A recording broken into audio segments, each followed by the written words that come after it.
د سپیڅلي خدای تعالی په نامه سلام، وخت مو په خیر. عزتمند لیدونکو، زه یوسف خان یم.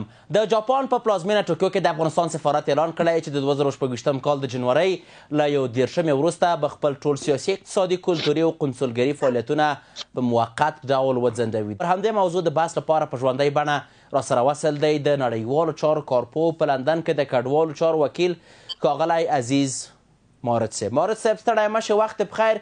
خپرونه ته هم په خیر راغلی. مارد صاحب، په جاپان کې هم د افغانستان پخواني سفارت تصمیم نیولی چې هر څه بیرته د جاپان د بهرنیو چارو وزارت ته وسپاري او دا سفارت تخلیه کړي او پرېږدي. فکر کوئ چې جاپان هم اوس د واقعیت ته رسېدلی چې باید سفارتي تعلقات، تعامل او هر څه د اسلامي امارت سره دوام پیدا کړي؟ مننه جناب الله صاحب، تاسو ته همکارانو ته لیدونکو سلام له احترامات وړاندې کوم. وعلیکم السلام.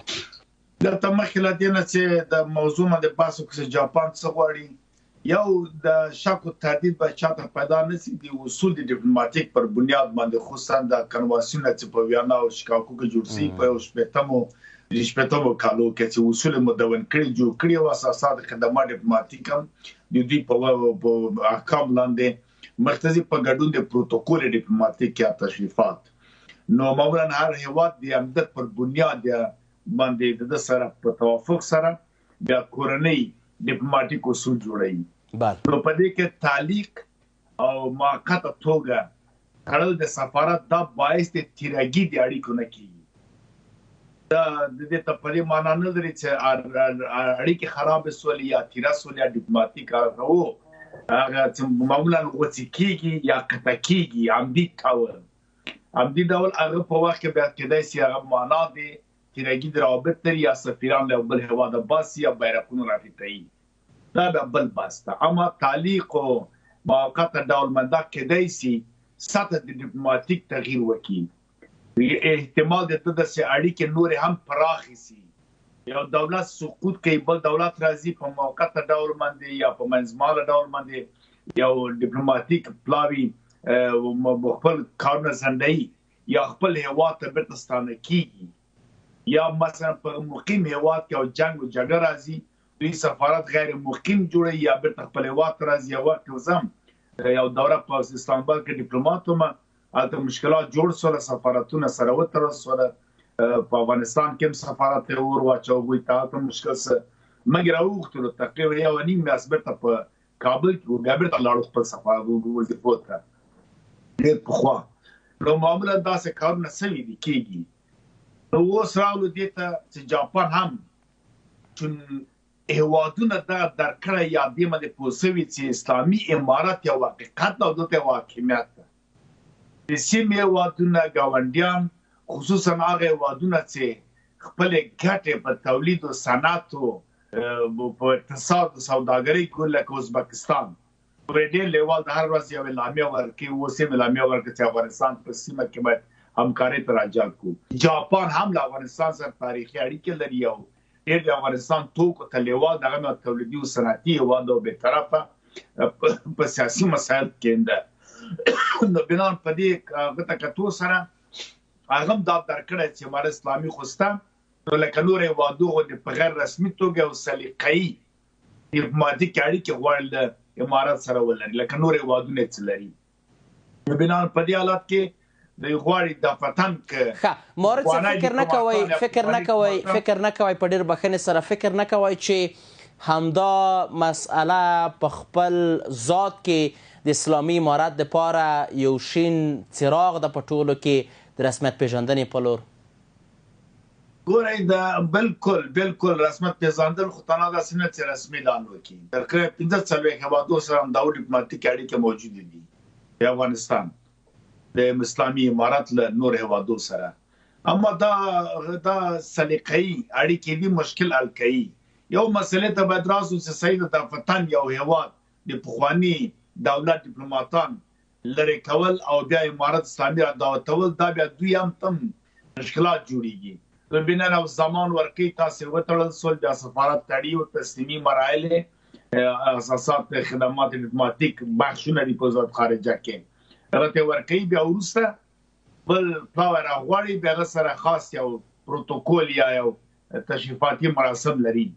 داسې اوس وګورئ چې جاپان د سفارت په کچه باندې یو ډیپلومات غواړي له افغانستان نه او یا داسې تناو قونسلي څنګه پرانیسي یا نو کېدای شي کوم د شاه په کچه باندې کوم بل ډیپلومات غواړي. خو په ټوله کې دا کړنه که هر څه مملکت کې زر وسي دغه افغانان چې هلته مقیم دي هغوی د کارو چارو کې مشکل پیدا نه شي شاته ونه وړي دا روان دي خراب نه دا بهتره وي.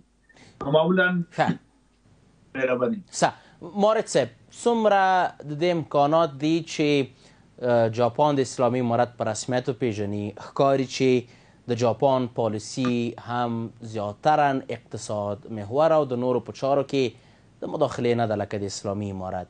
امکانات شته؟ ګوره د ډیپلوماتیک اصولو پر بنیاد باندې او د نړیوالو اصولو ته چې موږ وګورو هېڅ هېواد ته نه دي ویل شوي ته بل هېواد په رسمیت نشي پېژندلی. هېڅ وخت یوه ډله هم دي کولی چې په رسمیت وپېژني، یو سازمان یا خودګردانه تشکیلات هم دي کولی چې په رسمیت وپېژني. دا حق استقلالیت هر افغان لري. په هېڅ منشور، په هېڅ اعلامیه، په هېڅ میثاق، په هېڅ پروتوکول کې دنیا نه ده راغلی چې کوم هېواد منع کړي. په استثنا د هغه کله چې د امنیت شورا کومه فیصله پرېکړه قطعنامه صادر کړي او غړي هېوادو باندې هغه د پلي کېدلو شرایط وي، یعنې ووایي چې هغه هېوادونه چې دلته غړي دي دا باید دا پلي کړي، هغه بیا قیدېږي. یا د 2-3 هېوادو منځ کې یو تعهد کېږي، یوه ډلې جوړېږي، مثلا اتحادیې جوړېږي، کنوانسیونه جوړېږي. په هغه وخت کې بیا نو دوی که پرېکړه وکړي چې موږ د وړیا یو نظامي پاکي هغوی که دوی پرېکړه وکړي ووایي چې موږ فلانی کار نه کوو یا فلانی هېواد په رسمیت نه پېژنو یا تعزیرات، بیا دا په دوی باندې پرېکړه په اتفاق قرار د دوی باندې بیا پلي کوي. بغیر هغه نه داسې نشته. جاپان هر وخت کولی شي افغانستان په رسمیت وکړي، لکه روسیې څه د اعلان وکړ. اما دوی هېوادونه یې دې لپاره چې په کور دنده ستونزو ته د بشر حقوق د نجونو د ښوونځیو د ښځو کار او تحصیل لپاره پیدا نه دوی ډارېږي، ځکه بیا دوی ملت ته مراجعه کې رای اخلي، ملت ته مثلا وایي چې صحیح د جاپان رسمیت پېژندنه مارد صاحب د جاپان رسمیت پېژندنه که اسلامي امارت په رسمیت وپېژني څومره مؤثره تمامېدلی شي، څومره ګټوره تمامېدلی شي، څومره زیات ګټه به وکړي اسلامي امارت ته هم د افغانستان خلکو ته هم؟ ګوره جاپان خو دې ته لیوال داسې خام توکي ته یا سرمایه‌ګذاري وکړي او کړې ده. پخوا هم افغانستان سره بلایوز مرستې کړي دي او افغانستان خلک له جاپان چارواکو خلکو نه مشکور هم دي. موږ خوشحاله یو واقعا هر فرد افغان. دلته بلې خواته افغانستان فعلا په انزوا د نړیوالو کې او هلته لوی اقتصادي تجارتي لاره چې په پراخه پیمانه له پاکستان سره د اړیکې دا اوس بندې شوي دي.